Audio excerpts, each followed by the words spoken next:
Play ചെയ്തിടുക.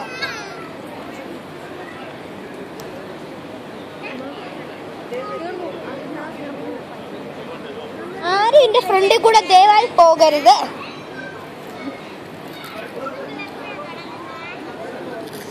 ആരും ഇതിന്റെ ഫ്രണ്ടിൽ കൂടെ ദയവായി പോകരുത്. ക്യാമറ ഓക്കെ അല്ല. അല്ല മാറ അവിടെ നിന്ന് മുമ്പിൽ നിന്ന് സെറ്റ് ചെയ്തിട്ടൊക്കെ വന്നു.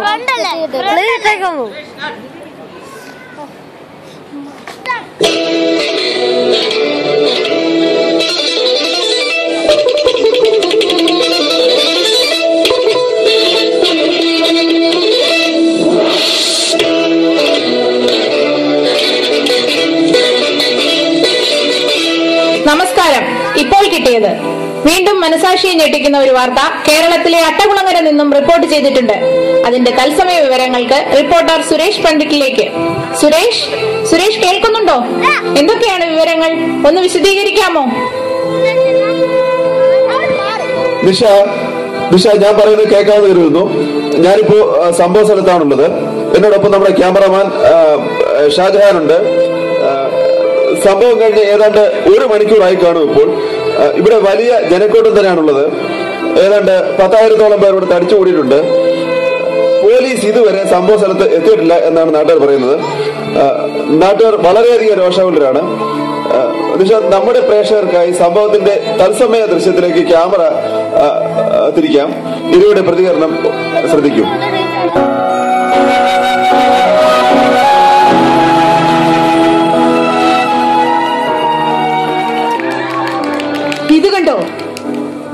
ഇത് കണ്ടോ? ഇതെന്താണെന്ന് അറിയാമോ? ഞാൻ പറയാം. എല്ലാത്തിനും ഇപ്പോൾ SMS, അഭിപ്രായ സർവേ.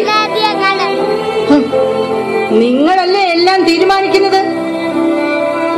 അതുകൊണ്ട് എനിക്ക് നിങ്ങൾ ഒരു SMS തരുമോ?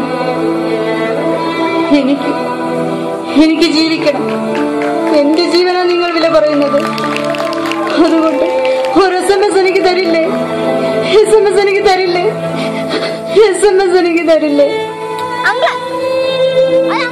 ഞാൻ ചെയ്തു പോയതാ. നിവർത്തിയില്ലാഞ്ഞിട്ട് ചെയ്തു പോയതാ. നിങ്ങൾ വിചാരിക്കുന്നുണ്ടാവും ഈ ചോര ഏതോ മൃഗത്തിൻ്റെതാണെന്ന്. അതെ, മനുഷ്യമൃഗത്തിന്റെ. ഞാൻ ചെയ്തു പോയതാ. എന്തിനാണെന്നറിയാമോ?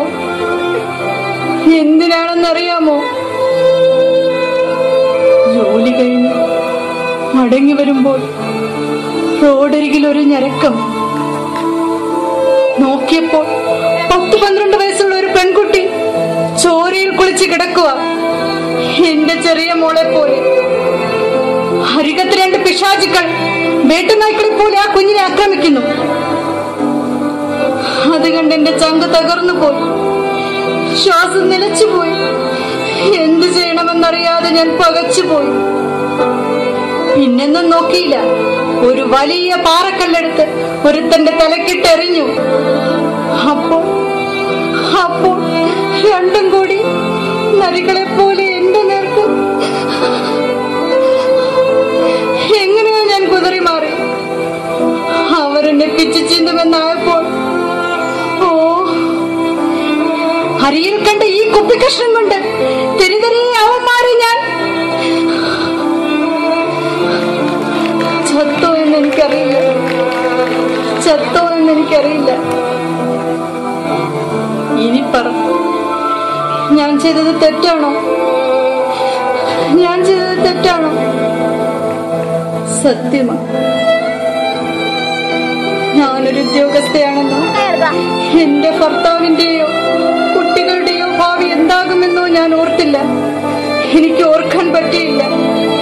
അതുകൊണ്ട് എന്റെ ജീവന് വേണ്ടി, എന്റെ ജീവന്റെ രക്ഷയ്ക്കായി SMS എന്താന്ന് വെച്ചാ അയക്കും. ഇവർക്കയക്കും. പണിയിടത്തിലും ജീവിതത്തിലും അടുക്കളയിലും ദാമ്പത്യത്തിലും എന്ന് വേണ്ട എല്ലാ സന്തോഷത്തിലും ദുഃഖത്തിലും പങ്കാളിയാകുന്ന നമ്മുടെ വർഗത്തിൽപ്പെട്ട പിഞ്ചിനോട് കാട്ടിയ ഈ നരകേടിനെ ചെയ്തത് തെറ്റാണോ? പറ, ഞാൻ ചെയ്തത് തെറ്റാണോ? ഞാൻ ചെയ്തത് തെറ്റാണോ? ഞാൻ ചെയ്തത് തെറ്റാണോ? തെറ്റാണോ? തെറ്റാണോ?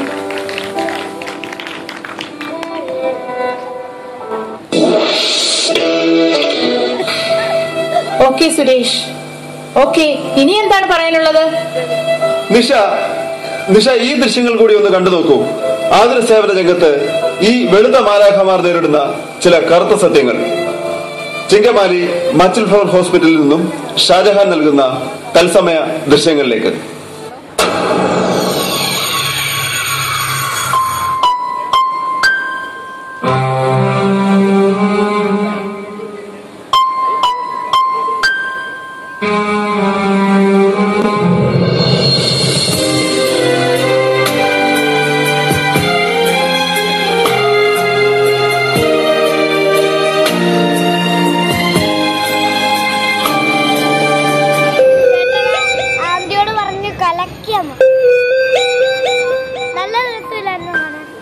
അതെ, ഇത് ISO 9000 ഹോസ്പിറ്റലാ.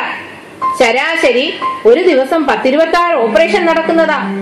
എന്ന് വെച്ചാൽ 10-50 ലക്ഷം രൂപ അതിൽ നിന്ന് മാത്രം വരുമാനമായി ലഭിക്കുന്നു.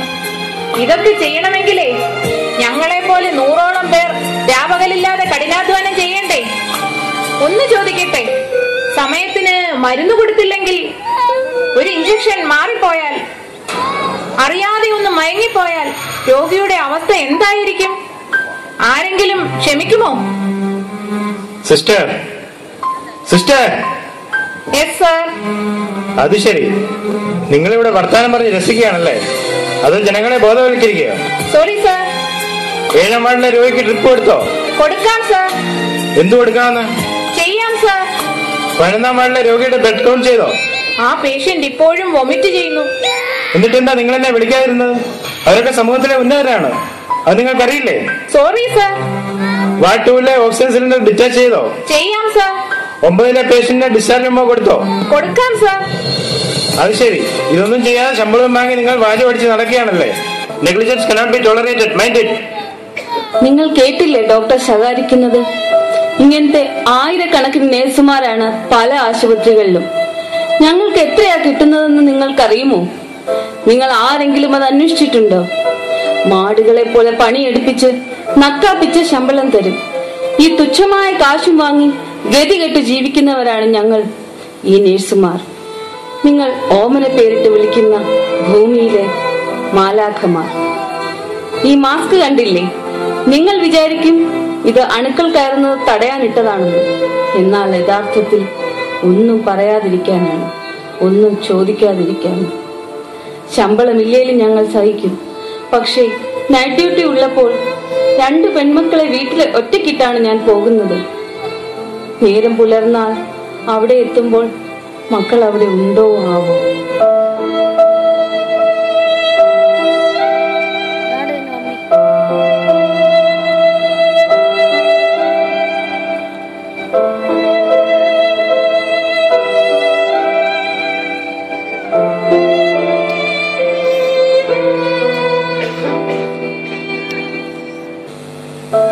സ്ത്രീകളോട്, പെൺകുട്ടികളോട്, കുഞ്ഞുങ്ങളോട് പോലും കാട്ടുന്ന അക്രമവും അനീതിയും ഒരു പരമ്പരയാവുന്നു.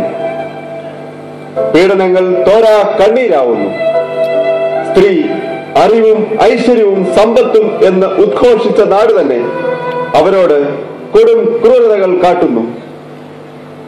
സാക്ഷരതയിൽ അഹങ്കരിക്കുന്ന ദൈവത്തിന്റെ സ്വന്തം നാട്ടിൽ സ്ത്രീ പീഡന കഥകൾ ഭീകരവും ഭയാനകവുമാവുകയാണ്. ശക്തമായ നിയമനിർമ്മാണത്തിലൂടെ കുറ്റവാളികൾക്ക് കടുത്ത ശിക്ഷകൾ എത്രയും വേഗം നൽകി സ്ത്രീകൾക്ക് നീതി ഉറപ്പുവരുത്തുവാൻ ഭരണകർത്താക്കൾ മുന്നോട്ട് വരണം. അടിയന്തരമായി ഭാരത സ്ത്രീകൾ തൻ ഭാവശുദ്ധി ഇനിയെങ്കിലും ചോദ്യം ചെയ്യാൻ ഇടയാകാതിരിക്കട്ടെ. അമ്മമാരുടെ, സഹോദരിമാരുടെ, പെൺമക്കളുടെ, സർവോപരി സ്ത്രീ സമൂഹത്തിന്റെ അഭിമാനം കാത്തുരക്ഷിക്കേണ്ടത് നാം ഓരോരുത്തരുടെയും കടമയാണ്. സ്ത്രീ അമ്മയാണ്. മാതൃദേവോ ഭവ.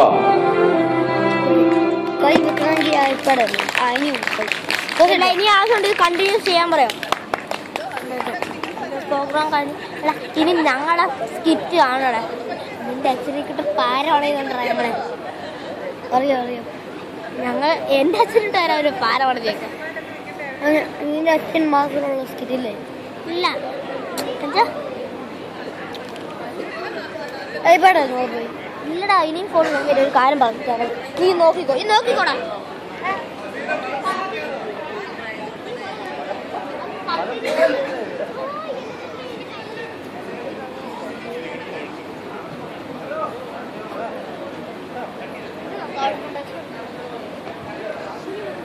അതിസുന്ദരമായ അവതരണം.